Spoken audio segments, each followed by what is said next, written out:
como Deus vê o orgulho? Como Deus enxerga esse pecado? Você quer saber o que Deus acha da pessoa soberba? Do homem jactancioso, altivo, orgulhoso? Como Deus vê? O que Deus acha? O que Deus sente do indivíduo soberbo? Como Deus vê a soberba? Primeiro, Deus vê o orgulho como um pecado. O orgulho para Deus é um pecado. Deus vê a soberba, aquele que exalta-se a si próprio, aquele que tem uma imagem elevada de si, aquele que se rebela contra Deus, aquele que se gloria por um ato próprio, descartando assim a participação de Deus, aquele que retira o louvor de Deus por algo, para fazer com que o louvor recaia sobre ele, é soberbo. Deus considera um pecado. Provérbios 21:4. Os olhos altivos, o coração orgulhoso e a lavoura dos ímpios é pecado. Provérbios 24:1 diz: os olhos altivos. O que é altivos? Soberbos, olhares soberbos. O coração orgulhoso é pecado. Segundo, como Deus vê o orgulho? Deus aborrece o orgulhoso. Traz aborrecimento em Deus. Provérbios 6, 16, 17. Estas 6 coisas o Senhor aborrece, e a 7ª a alma dele abomina: olhos altivos. O que Deus aborrece? O que traz aborrecimento em Deus? Olhos altivos. O que quer dizer olhos altivos?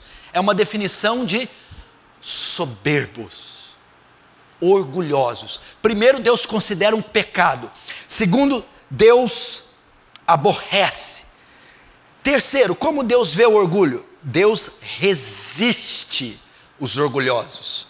Tiago 4,6. Deus resiste aos soberbos, mas dá graça aos humildes. Deus resiste. O que é resistir? Volta o rosto, retém a graça, rechaça, repudia, repugna. Deus dá a sua graça aos humildes, entendeu? Vamos pegar o contrário. Deus dá a sua graça, favorece, é benigno, é aberto, está de braços abertos ao humilde, libera, concede favor, estende a mão, se agrada, se agracia. E o soberbo resiste, rejeita, repudia, rechaça, tem asco. Nossa, pastor, Deus tem asco, não é uma palavra muito forte, não é, é uma fraca perto da que eu vou ler. Resiste aos soberbos. Quarto, como Deus vê o orgulho, o orgulhoso? Deus odeia o orgulho. Deus tem ódio do orgulhoso. Salmo 119, 21. Deus odeia no seu coração o orgulhoso. Salmo 119, 21. Deus odeia no seu coração o orgulhoso. Então, uma palavra asco é forte. Agora encontramos uma mais forte: ódio. Deus tem ódio. É uma ira santa. E a Bíblia diz, dá um detalhe: Deus odeia no seu coração. No coração de Deus, no íntimo, Ele odeia os orgulhosos. Que mais? Como Deus vê o orgulho? Deus não suporta. Os orgulhosos são insuportáveis para Deus. Ele não suporta. Você conhece alguém insuportável? Conheço. Qual é a causa? Por causa disso, isso, aquilo. Pois é, a causa para Deus não suportar alguém é a soberba, é o orgulho. Olha o que diz o Salmo 101:5. Aquele que murmura do seu próximo às escondidas, eu o destruirei. E aquele que tem olhar altivo e coração soberbo, não suportarei. Deus não suporta. Note que Deus está expressando aqui, porque Deus é uma pessoa, né? Deus não é uma fumaça, não é uma força impessoal, é uma pessoa. Ser pessoa significa ter vontade, pensamento e sentimento. Aqui a pessoa, Deus, ela está demonstrando seus sentimentos para com o orgulhoso. E qual é um deles? O orgulhoso é insuportável. Você imaginou um orgulhoso fazendo uma oração? É insuportável para Deus. Já o orgulhoso trabalhando, Deus tem ódio dele. Já imaginou o orgulhoso fazendo as suas tarefas diárias? Deus aborrece ele. Já imaginou o orgulhoso vindo a Deus pedindo o seu favor? Deus resiste o orgulhoso. Agora, se você achou que aquelas palavras eram fortes, como Deus vê o orgulhoso? Como Deus vê o orgulho? O orgulhoso para Deus é uma abominação. É uma das palavras mais fortes da Bíblia. É uma abominação. Isso aqui é para mostrar. Isso aqui nos revela, para você ter uma ideia, a intensidade da santidade de Deus. E quando ele se depara com o orgulhoso, Provérbios 16:5, olha só. Abominação é ao Senhor todo altivo de coração, não ficará impune, mesmo de mãos postas. Abominação. O que é uma coisa abominável? Uma coisa desprezível, é uma coisa repugnante. Deus abomina os soberbos. Então isso é para você ter uma ideia como Deus vê os soberbos, como Deus vê o orgulho, como Deus vê a altivez. Ele vê como uma abominação.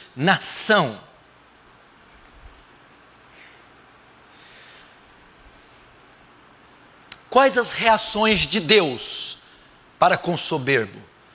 Primeiro, como Deus vê. Agora, qual é a reação para com o soberbo?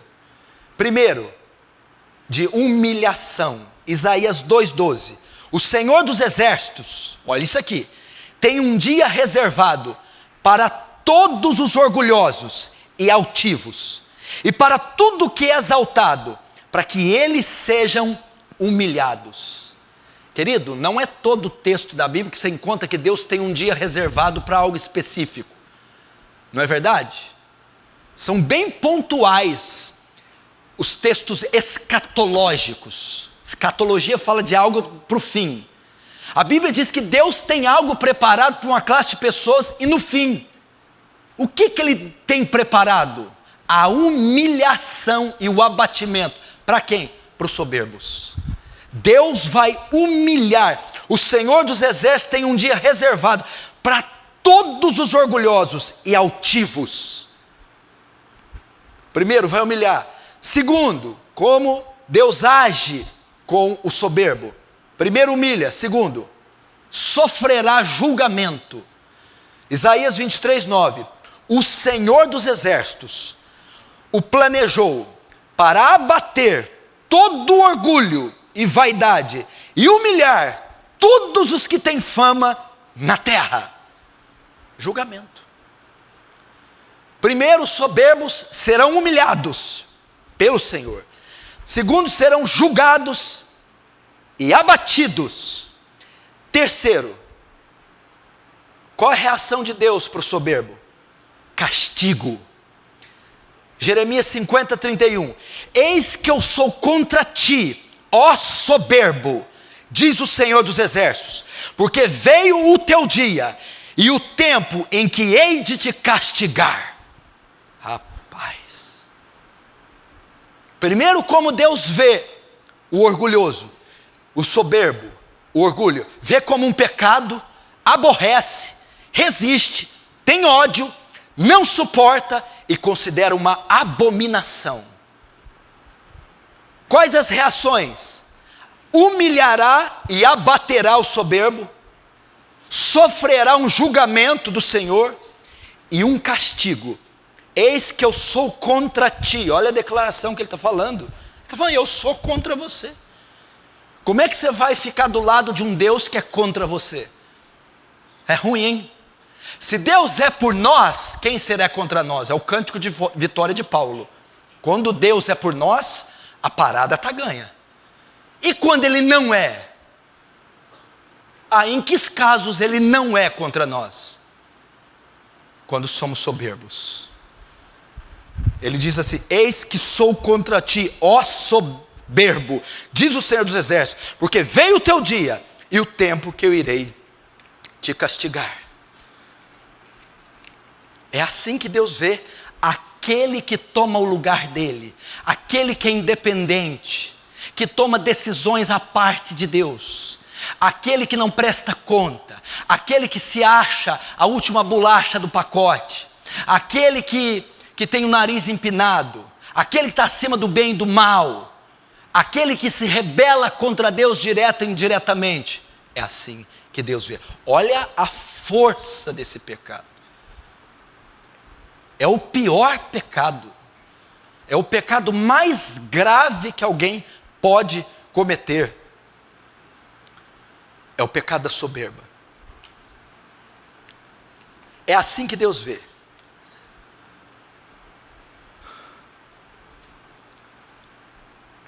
Vamos ver as consequências do pecado do orgulho na história. Vamos examinar o pecado do orgulho em si. Foi por orgulho que Satanás se rebelou contra Deus. Qual foi o primeiro pecado cometido na história? Qual foi o primeiro pecado? O primeiro pecado não foi cometido na terra. O primeiro pecado não foi cometido no Éden. O primeiro pecado foi cometido nos céus. O primeiro pecado quem cometeu foi Satanás, o anjo de luz, querubim ungido, Ezequiel 28. E qual foi o primeiro pecado? Soberba, orgulho. O seu coração se encheu de soberba, diz Ezequiel 28, Isaías 14. Você quer saber sobre Satanás? Leia Ezequiel 28 e Isaías 14, fala sobre a queda do diabo. Foi por orgulho que Satanás se rebelou contra Deus. Isaías 14 diz assim, diabo dizendo: disseste no teu coração, subirei as mais altas nuvens, e acima do trono do Altíssimo estabelecerei o meu. Soberba. Ele quis ser igual a Deus, quis ter um trono igual de Deus, quis estar acima de Deus, nos céus. O pecado foi o orgulho foi a causa da queda de Lúcifer. O orgulho foi o primeiro pecado que ocorreu. Foi por orgulho que Satanás se rebelou contra Deus. Foi orgulho. Lá nos céus, lá na eternidade, brotou no coração de Satanás se rebelar contra Deus. Por que ele fez isso? Orgulho. O orgulho motivou os anjos a pecarem contra Deus. Notem, não foi só Satanás que se rebelou, foi também 1/3 dos anjos se voltaram contra Deus, em rebelião. Qual foi o motivo de 1/3 dos anjos também se voltarem contra Deus? Soberba, orgulho. Foi uma arruaça no céu. Foram bilhões, saberemos numerar isso um dia. Foi a soberba. O orgulho foi a causa da queda de Adão. Primeiro pecado no céu, soberba. Primeiro pecado na terra, soberba. Pecado, o orgulho é o pecado mãe, é o pecado que dá origem a todos os outros. É o grande pecado, é o terrível pecado, é o pior pecado. Se rebelar contra a vontade de Deus, a lei de Deus, querer estar no lugar de Deus, se voltar contra Deus. Satanás queria o trono de Deus. E Adão e Eva, por que pecaram? Porque a serpente disse: se vocês comerem do fruto, serão como Deus. Então eles tocaram na árvore do bem e do mal. Por que eles tocaram? Porque eles queriam ser como Deus. E o que compreende querer ser como Deus? Soberba. É dizer: Deus não está fazendo bem, eu faria melhor, eu quero tomar as rédeas, eu sei mais, é presunção, soberba, derrubou Adão e Eva. Então o orgulho foi a causa da queda de Adão e a causa da queda da raça humana. O orgulho corrói por dentro, ele mata como um câncer, vai criando metástase, vai corroendo o ser do homem. A pessoa passa a ficar obstinada, cega, insensível à voz de Deus, ao Espírito Santo, à repreensão, se torna dura, altiva, imoral, soberba. É um câncer instalado. E se você não trata a soberba, se você não trata o orgulho, ele te mata. Olha a destruição que ele diz. Um puritano disse que o orgulho inverte a ordem natural para a qual fomos criados. O orgulho nos leva a amar nós mesmos acima de todos e todos. Para que o homem foi criado? Para amar a Deus acima de todas as coisas, dar glória a Ele. O orgulho faz com que nós amemos a nós mesmos acima de tudo e de todos. Ele inverte o sentido da criação, inverte a ordem para a qual fomos criados. Fomos criados para amar Deus sobre todas as coisas. Não. O orgulho nos faz amar a nós mesmos acima de tudo e de todos. O orgulho é a causa de levar o homem a ter ódio de Deus e ódio de outro ser humano. O que compreende isso? O orgulho nos faz quebrar os 2 maiores mandamentos da Bíblia. Quais são os 2 maiores mandamentos da Bíblia? Amarás a Deus de todo o seu coração, de toda a tua alma, de todo o teu entendimento. E amarás o teu próximo como a ti mesmo. O orgulho me faz voltar contra Deus e contra o próximo. Ele faz eu dar prioridade à minha vontade em detrimento da de Deus e da do próximo. O orgulho me faz quebrar os 2 grandes mandamentos da lei e dos profetas: amar a Deus e amar o próximo. Afinal de contas, o soberbo se importa consigo e não com Deus, se importa consigo e não com o próximo. Ele não cumpre a lei nem os profetas. Perguntaram para o Paul Washer um dia: qual que é o maior pecado para você? Ele disse: eu creio que o maior pecado é quebrar o maior mandamento. Qual é o maior mandamento? Amar a Deus de todo o coração, de toda a força, de todo o entendimento. Pois o orgulho me faz quebrar o maior mandamento de todos. Jesus vai lá e diz: existe outro semelhante a esse: amarás o teu próximo como a ti mesmo. Desses 2 versículos dependem toda a lei e os profetas. Pois o orgulho me faz violar, infringir, quebrar esses 2 mandamentos que resumem toda a Escritura. Será que você não tem cometido esse pecado? Será que você não tem quebrado a lei e os profetas para viver uma vida que gira em torno do próprio umbigo? Uma vida altiva, sem leis, sem regras, sem ordem, seguindo o seu próprio curso, o seu próprio deleite? Pois Deus vê isso como abominação. Jonathan Edwards diz que o orgulho é auto-idólatra. O orgulho é auto-idólatra. Faz com que a pessoa adore a si próprio. O orgulho é auto-idólatra, narcisista, alter ego.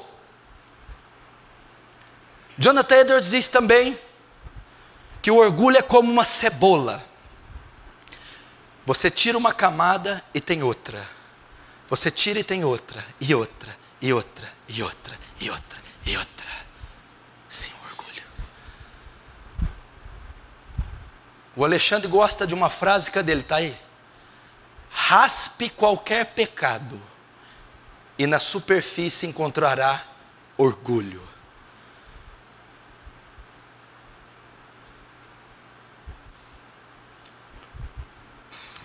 Richard Graham, um puritano, disse isso aqui, escuta agora. Agora é para a ala piedosa.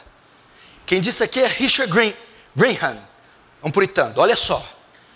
quanto mais piedoso é um homem, quanto mais as bênçãos de Deus estão sobre ele, maior é a sua necessidade de orar por orgulho. Você é muito humilde, sou simples, piedoso, de oração. Você tem mais necessidade de orar por orgulho. Por quê? Porque Satanás vai tentar você, para você ter uma visão elevada de si mesmo. Satanás vai fazer você se sentir cheio de si.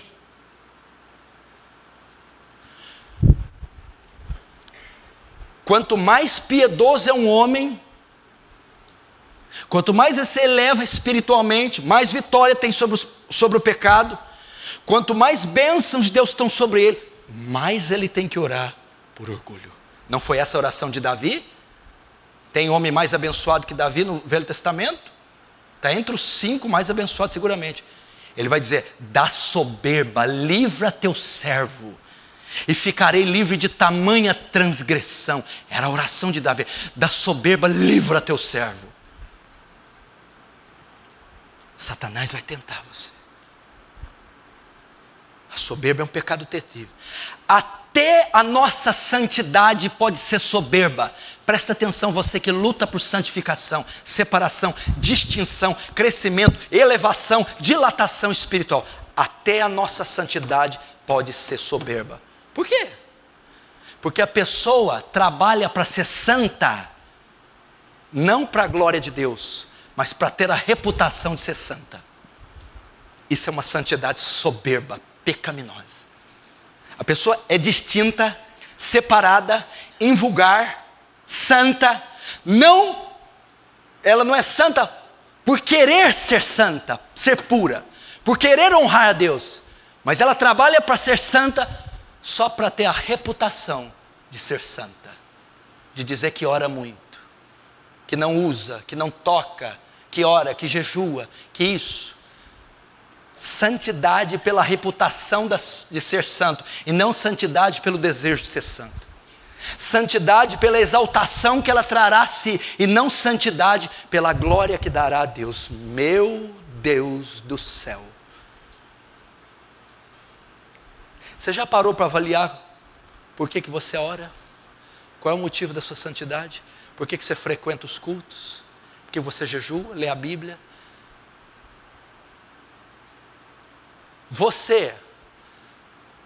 A sua piedade te faz ser orgulhoso. Você se orgulha de ser conhecido. Sou piedoso, sou quebrantado, sou isso, sou homem de oração.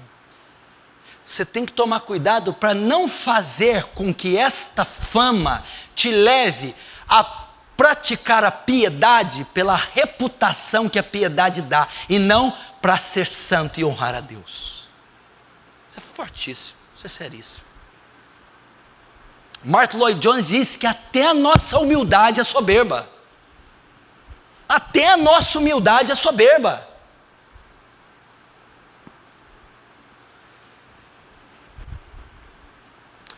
Os grandes homens do passado sabiam que não eram imunes ao orgulho. Vamos aprender com eles. Escute.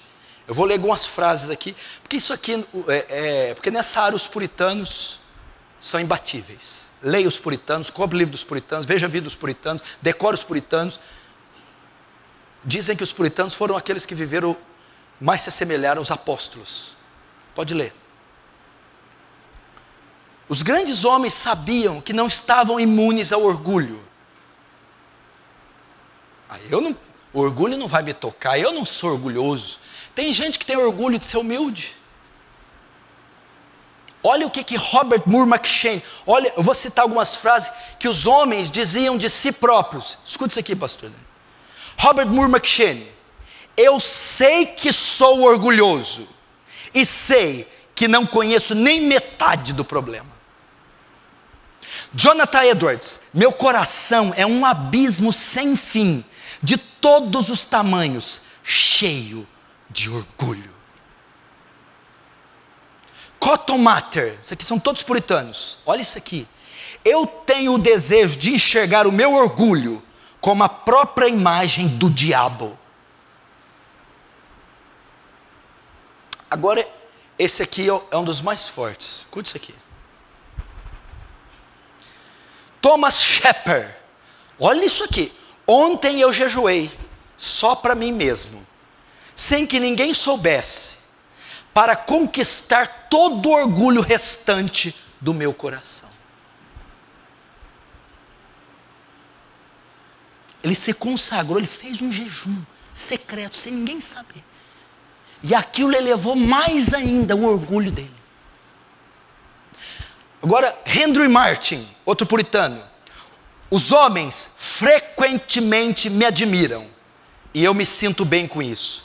Mas eu odeio o prazer que sinto nisso.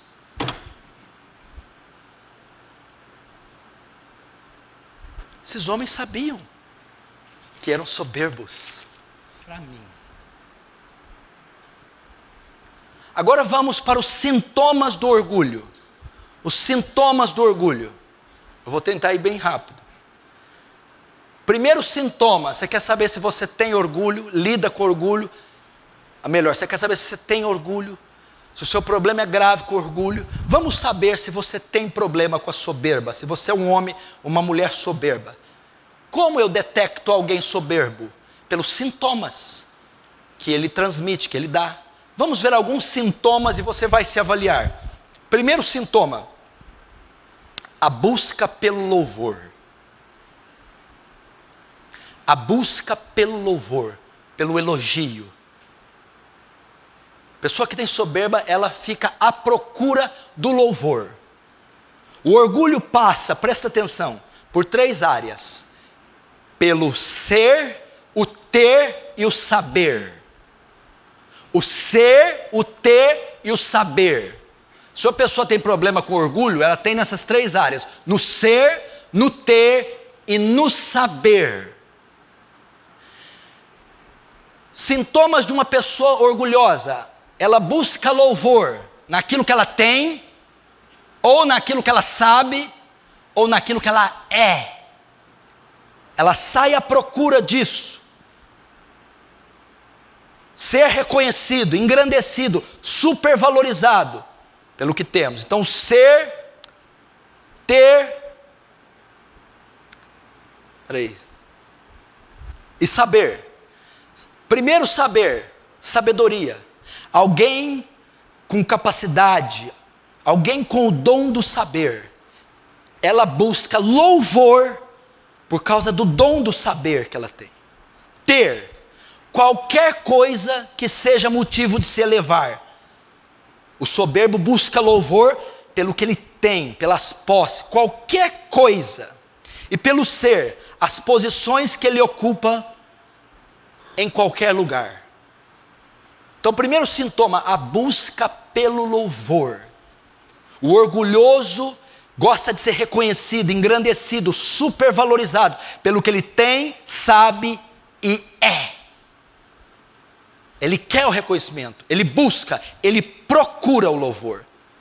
Os fariseus eram um caso disso. Vamos ver. Mateus 23, 5, 7.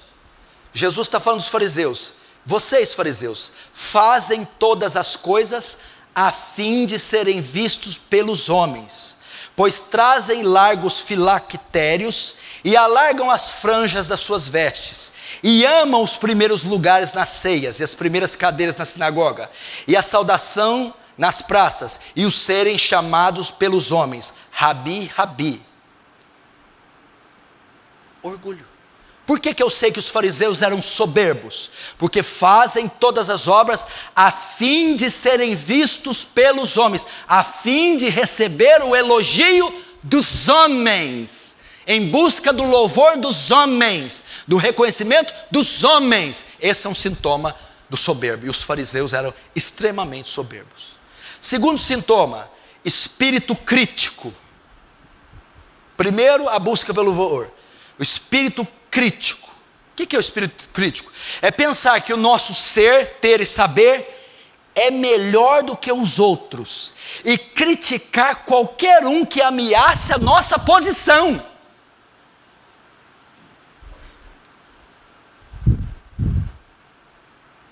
Sintoma. É um espírito crítico. pensa que o ser, o ter e o saber dele é melhor que o dos outros. E ele critica qualquer um que ameace a sua posição no ter, no ser, saber. Se aparecer alguém que sabe mais do que ele, isso aí não sabe nada. Não, isso aí.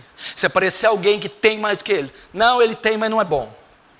Se aparecer alguém que é mais do que ele, não, isso não é tudo que você está pensando, não. Um espírito crítico. Criticar qualquer um que ameaça a nossa posição. Alguém inteligente, piedoso, eloquente e capaz. Ele tem um espírito crítico. Quando aparece alguém que tem uma inteligência que sobrepuja a dele, ele critica. Alguém que é mais piedoso do que ele, na verdade, alguém que é piedoso, porque ele não é, ele critica. Alguém que seja mais eloquente, talentoso do que ele critica. E alguém que seja mais capaz, é um sintoma do soberbo.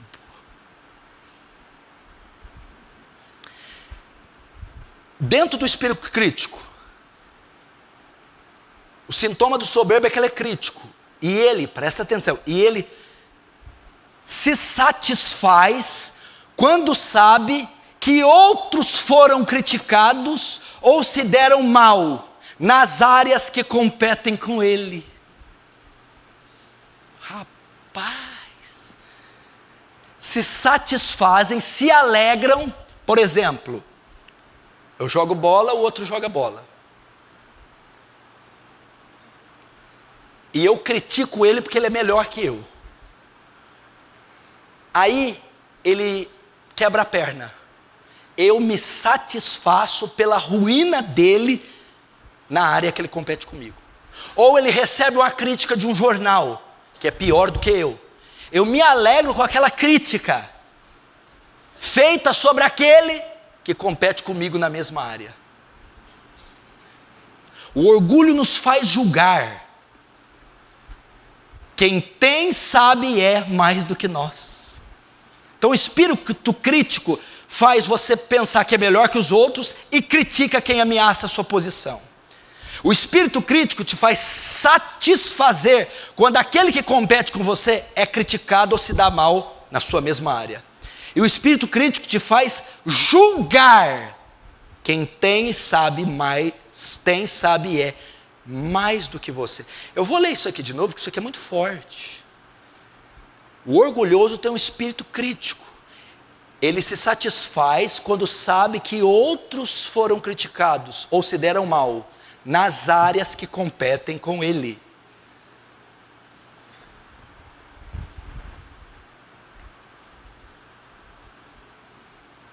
Lucas 11, 14 e 15. Olha a crítica que Jesus, os fariseus de novo. Primeiro, a busca pelo louvor. Os fariseus queriam o elogio dos homens, eram soberbos. Segundo, os fariseus de novo criticaram Jesus. Por quê? Porque a multidão falava assim, e se maravilhavam da sua doutrina. Da doutrina de quem? De Jesus. Porque não ensinava como os escribas, mas como quem tem autoridade. Então Jesus era. E os fariseus julgavam ele, criticavam por isso. Lucas 11, 14 e 15.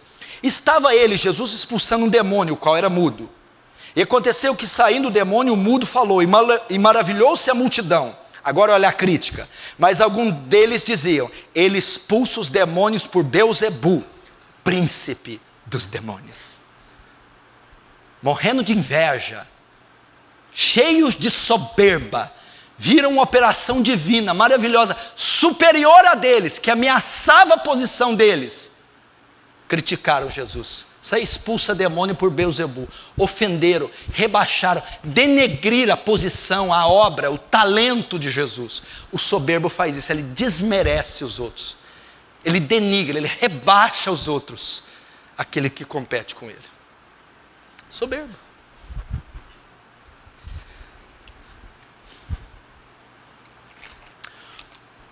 Quarto sintoma. Sintomas para saber se você tem soberba. A inveja. A inveja. Olha só, quando Deus faz algo com outro, que não faz conosco. Ao invés de sermos gratos por Deus estar abençoando, operando, pelo outro ter sucesso, ao invés de sermos gratos, somos invejosos. Ao invés de nos alegrarmos, nos entristecemos. Ao invés de nos humilharmos pela lição, nutrimos ódio. A inveja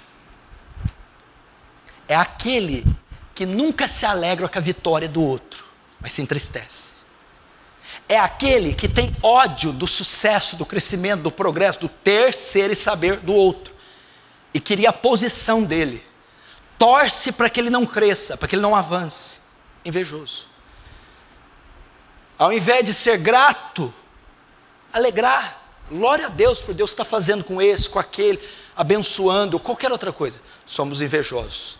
Ao invés de nos alegrarmos, nos entristecemos. Ao invés de nos humilharmos, porque às vezes Deus está dando uma lição em nós, levantando o outro, abençoando o outro, fazendo, e não conosco, Ele está nos humilhando. Ao invés de aprendermos a lição, nutrimos ódio. Isso é inveja. E a inveja é um sintoma do soberbo, do orgulho. Mateus 27, 17 e 18. Os fariseus de novo, olha só. Pilatos dizendo, portanto, estando eles reunidos, disse-lhe Pilatos, qual quereis que vos solte, Barrabás ou Jesus chamado Cristo? Porque sabia Pilatos que por inveja o haviam entregado. Os fariseus eram a classe mais soberba dos judeus. Eram os seres humanos mais soberbos, talvez que já pisaram na terra, os fariseus. E qual era um dos sintomas? O elogio dos homens, a crítica. E agora, a inveja. Crucificaram Jesus pela inveja. Entregaram Jesus pela inveja. E por que tinham invejas? Porque eram soberbos. Não aceitavam a doutrina de Jesus, não aceitavam Ele como Messias, não queriam se sujeitar a um Messias como Ele, soberbos. Essa aqui talvez seja a maior, preste atenção. Sexto sintoma. Você quer saber se você é soberbo? Quero. Você tem problema com orgulho? Quero. Então, sexto sintoma, resistência à correção, à repreensão. O soberbo não aceita ser repreendido. O soberbo não aceita ser exortado. O soberbo não aceita ser advertido. Ele endurece o coração. Você já percebeu que você pode repreender, falar de qualquer jeito, com qualquer tom, de qualquer forma, com alguém quebrantado? Ela abaixa a cabeça e ouve, chora. E você já percebeu que você não pode falar nada para o soberbo, que ele endurece? Rejeita a correção. É dono do próprio nariz. Vive sem rédeas, sem lei. Vive sem regras. O orgulho não permite que haja repreensão, mesmo quando ela é justa. Charles Haddon Spurgeon disse isso. Escute, Charles Haddon Spurgeon. Valorizem muito um amigo de vocês, que apertem e corrijam fortemente vocês, pois ele estará os livrando da queda. Charles Haddon Spurgeon. Sabe por que ele disse isso? Porque ele tinha um senhor que criticava o sermão dele toda vez. Toda vez que terminava o sermão, ele criticava Spurgeon. E Spurgeon diz, como isso me fez crescer, como isso fez eu melhorar meu sermão, estudar mais, orar mais e abater a minha soberba. Então ele está dizendo, olha só, valorizem muito um amigo de vocês, que apertem e corrijam fortemente vocês, pois ele pode estar livrando vocês da queda.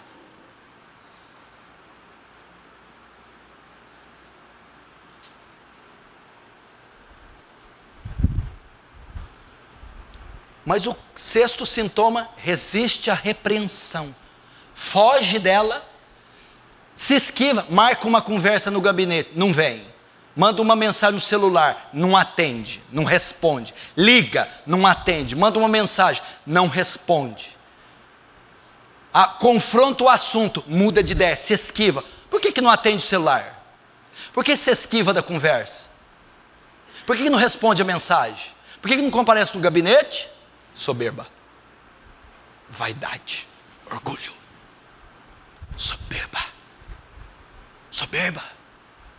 Não quer aceitar a repreensão da palavra, do Espírito Santo, de Jesus, do pastor, da pregação, do livro, seja quem for. Soberba. Você conhece um homem no Antigo Testamento? Talvez foi o homem mais soberbo do Antigo Testamento. O homem era muito orgulhoso, mas muito soberbo.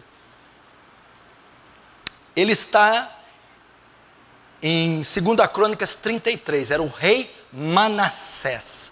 2 Crônicas 33, 10. Olha só, você lembra de Manassés? Foi um dos piores reis de Israel, não foi?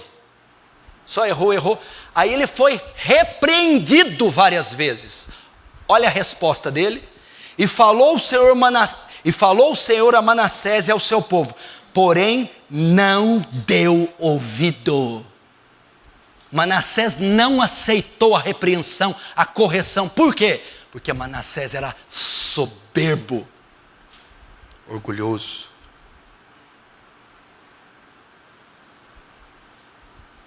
Soberbo. Bem-aventurados mansos, porque herdarão a terra. O que é o manso?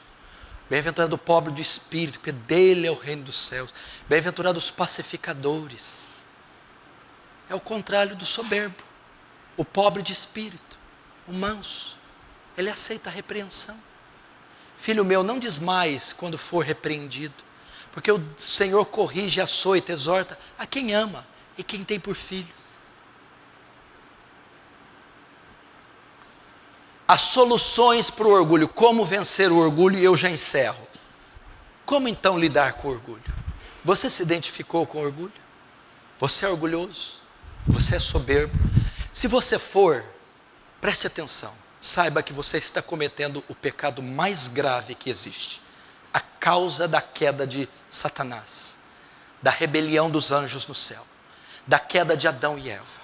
O pecado mãe, cabeça de todos os outros pecados. O pecado que Deus abomina, odeia, resiste, derrama sua ira, repugna, tem asco, soberba.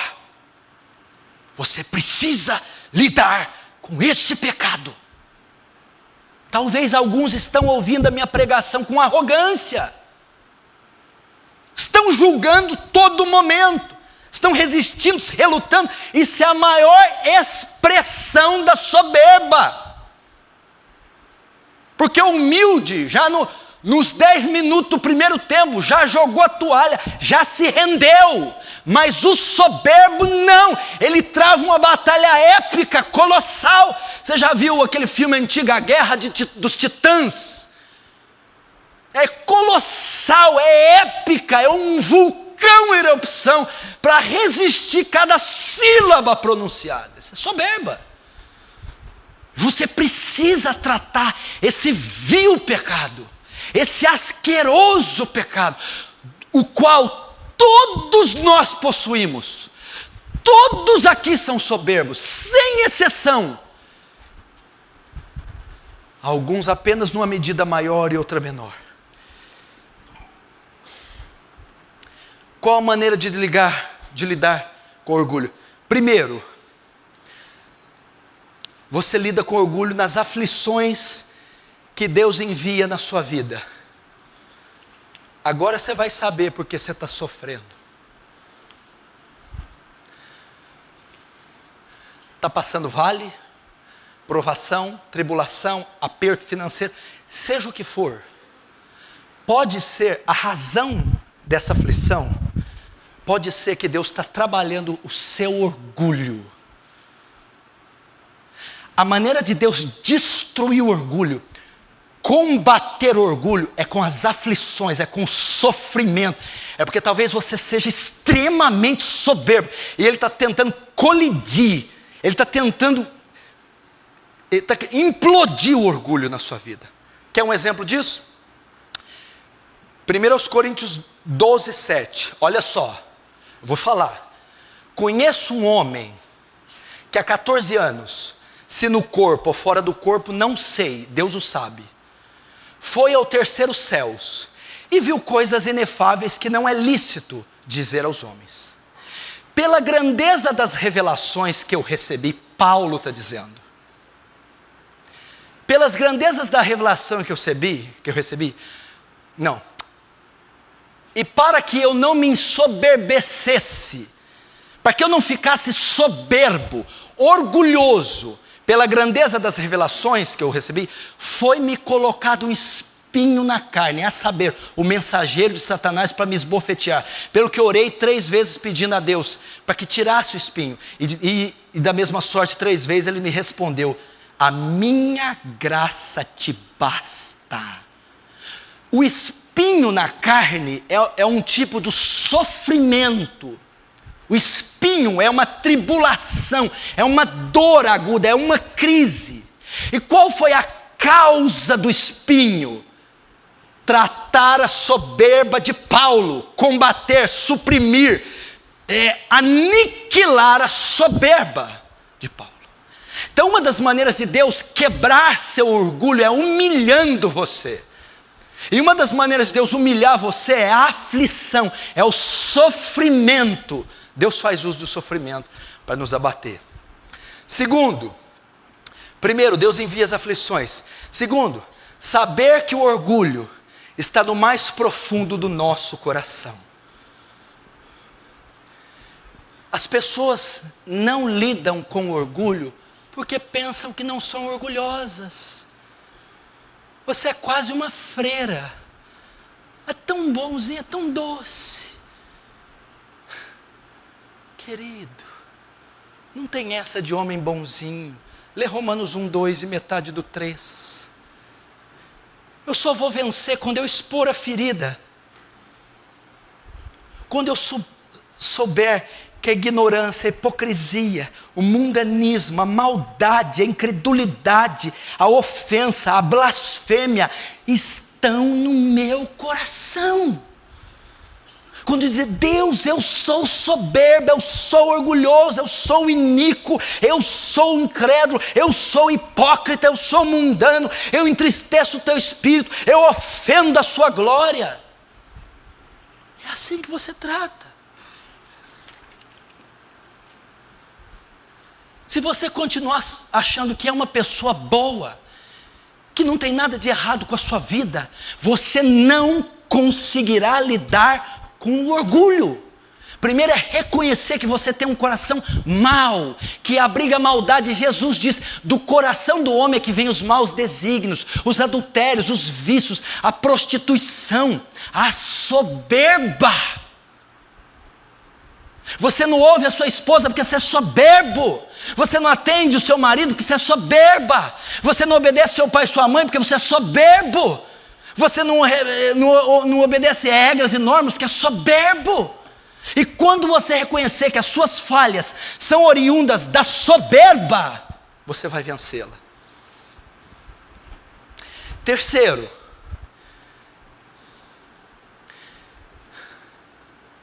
veja o exemplo de outros homens que passaram por isso antes de nós. Você tem exemplos de homens que lidaram com a soberba na Bíblia e na história da igreja. Veja o exemplo deles. Quando você, primeiro, se submete ao sofrimento como forma de tratamento do orgulho da parte de Deus. Segundo, quando você reconhece que é uma pessoa soberba. E terceiro, quando você imita, copia, vê o exemplo dos outros homens que lidaram com isso, você vence o orgulho. Vamos ver Jacó. Jacó disse assim: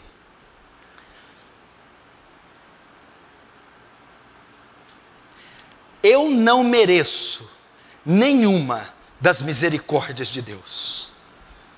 Davi, eu sou verme e não homem. Paulo, eu sou o principal dos pecadores. Jó, eu me condeno a mim mesmo. Olha como esses homens se posturavam. Jacó, eu não mereço nenhuma das suas misericórdias. Davi no Salmo 22 vai dizer, eu sou verme e não homem. Paulo, eu sou o principal dos pecadores. O principal, o maior deles. Jó vai dizer, eu condeno a mim mesmo. Martinho Lutero diz, em mim mesmo, eu não sou um miserável. Eu sou a própria miséria personificada. John Bunyan, 18 meses batendo no peito. I'm sinner. Como é que é? Eu sou pecador? I'm sinner, I'm sinner, I'm sinner, I'm sinner. Eu sou um pecador. I'm sinner. E orgulhoso. Pride. I'm pride. Orgulhoso. 18 meses falando, eu sou a pior escória, eu sou a lagartija, eu sou o carrapato, eu sou o excremento, eu sou a escória da terra, Deus, eu sou soberbo. Assim eles venceram. Quarto, o exemplo de Cristo. Você quer vencer a soberba? Olha para Jacó, olha para Davi, olha para Paulo, olha para Jó. Gente, nós todos juntos nunca chegaremos aos pés de Jacó, Davi, Paulo, Jó.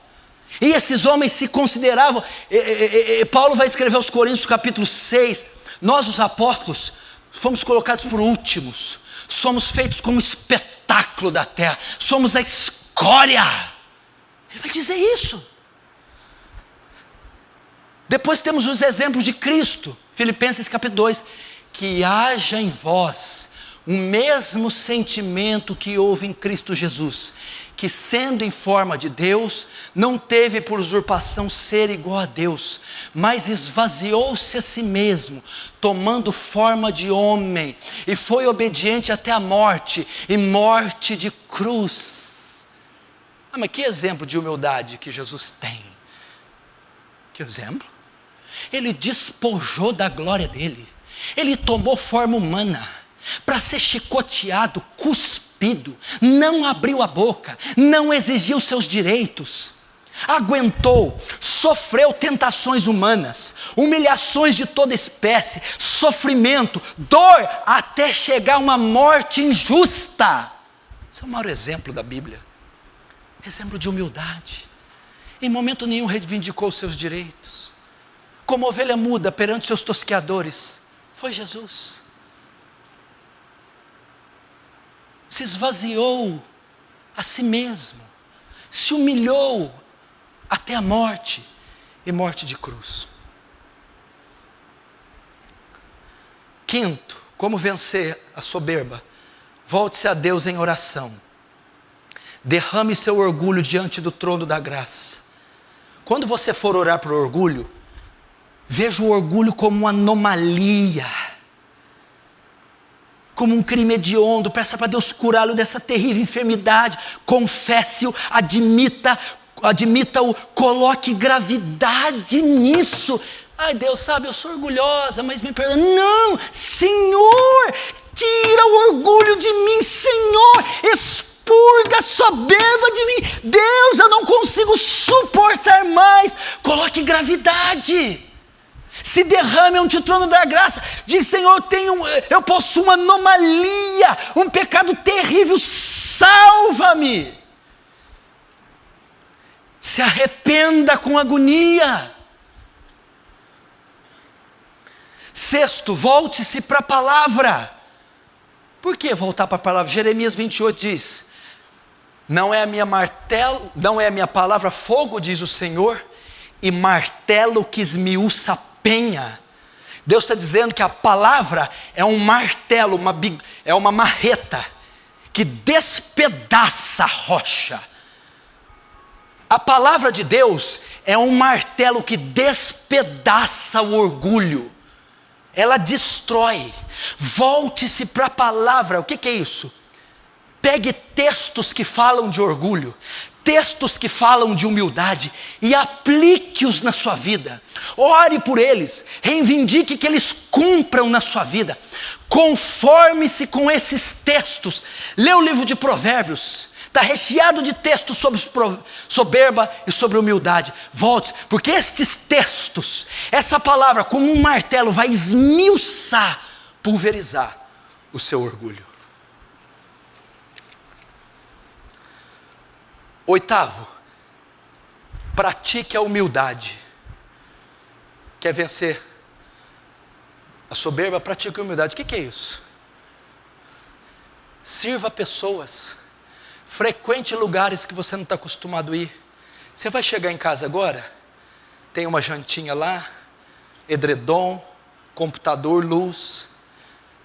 Visita alguém que não tem, uma outra realidade. Vai num hospital, passar a noite com uma senhora. Vai servir um irmão que não tem o que comer, que não tem saneamento básico.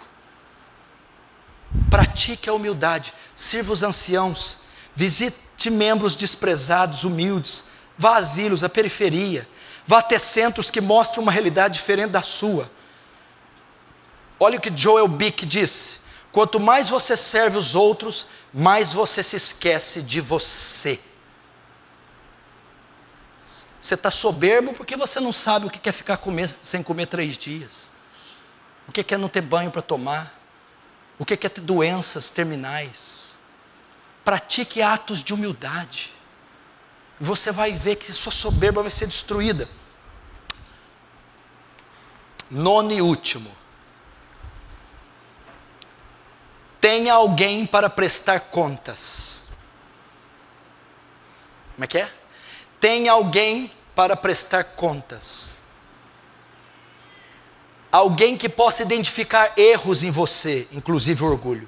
Alguém que você possa procurar com humildade e pedir que faça uma avaliação sobre você. Alguém que fale verdades a você. Alguém franco, sincero. Não busque aquele que fale o que você quer ouvir. Não há nada que trate mais seu orgulho do que isso. Preste contas para alguém. Não viva uma vida alheia, sozinho. Trate com alguém. Fala: fulano, faz uma avaliação da minha vida. Faz uma avaliação dos meus comentários, da minha conduta. Eu tenho sido soberbo, minhas palavras, meus gestos, meus atos. Preste conta. Aconselhe-se com alguém. Abra seu coração. Confesse seus pecados. Senão esse câncer ficará fechado e só vai crescer, e ninguém vai tratar dele. E como o soberbo tem uma falsa imagem, uma falsa avaliação de si próprio, ele não conseguirá identificar o soberbo. Talvez você está pensando que é a Madre Teresa, a Mãe Dulce, e vem alguém experiente e dizer para você: não, você está errado, você está equivocado, você é soberbo, você precisa se tratar. Preste contas. Tem alguém para prestar conta, para se abrir, para fazer uma avaliação, uma análise da sua vida, e talvez identificar esse tumor, esse câncer maldito, de maneira que você trate dele, lute contra ele, ore por ele, vença ele.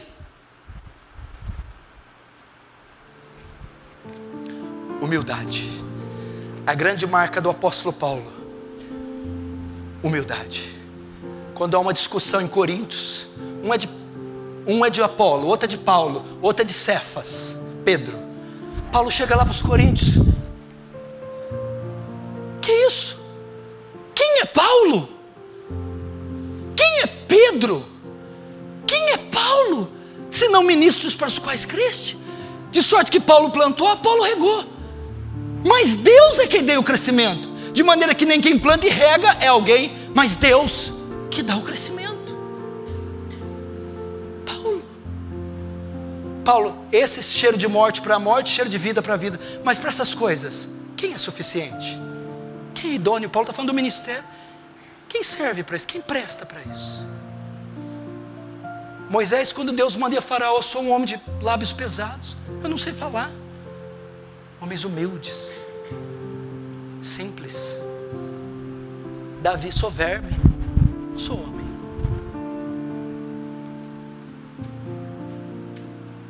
Pedro: para onde iremos nós? Só tu tens as palavras de vida eterna. Humildes. Paulo vai dizer que ele vai escrever dizendo que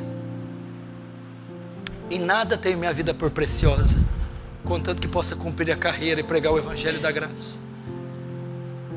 De ninguém cobiceis nem ouro nem prata. Humildade. De sorte que viemos do pó e para o pó retornaremos. Deus conhece os pensamentos do homem e sabe que são pensamentos vãos. Nossos anos passam como um conto ligeiro, nós voamos. É isso que é o homem. E a vida do homem é como vapor que se esvanece. É como a erva do campo, que o sol seca, o vento sopra e não se acha mais o seu lugar. Ensina a saber a medida dos meus dias quais são, para que eu possa saber o quão frágil sou. Você é um homem. Vai se orgulhar de quê, irmão? Vai se orgulhar. A questão não é que nós pecamos uma vez, Maurício. A questão é que nós não fazemos outra coisa além de pecar. Nossa saliva é imunda para Deus. Nós somos imundos, nossas obras são trapos de imundícia. Nós fomos formados em pecado, num ventre de pecado, nos formou nossa... Do que nós vamos jactar? Do que nós vamos se orgulhar? Não se glorie o sábio na sua sabedoria, não se glorie o forte na sua força, nem se glorie o rico nas suas riquezas, mas aquele que se glorie-se nisso, em me conhecer. Somos nada, nada. Somos pó, barro, nada. Qual de vós, com todos os seus cuidados, conseguirá acrescentar um côvado à sua estatura? Nada. Nada. A única coisa boa que sabemos fazer é pecar. É a única coisa que não depende de Deus, que vem de nós. É a única coisa. Pecar. Não podemos ser orgulhosos. Feche os seus olhos, curva a sua cabeça.